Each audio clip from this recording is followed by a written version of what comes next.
தமிழகத்தில் திரையரங்குகளுக்கு உரிமம் அளிக்கும் அதிகாரி யார் என பதிலளிக்க தமிழக அரசுக்கு சென்னை உயர்நீதிமன்றம் உத்தரவிட்டுள்ளது.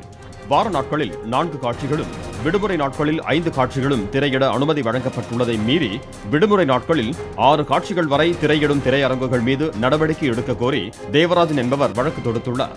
இந்த வழக்கு நீதிபதிகள் மணிக்குமார், ஆஷா அமர் முன்பு விசாரணைக்கு வந்தது.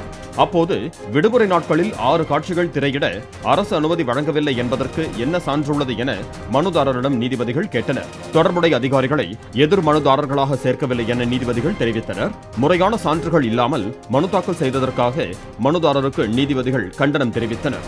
திரையரங்குகளுக்கு உரிமம் அளிக்கும் அதிகாரி யார் என தமிழக அரசு பதிலளிக்க உத்தரவிட்ட நீதிபதிகள் வழக்கை அக்டோபர் 12ஆம் தேதிக்கு தள்ளி வைத்தனர்.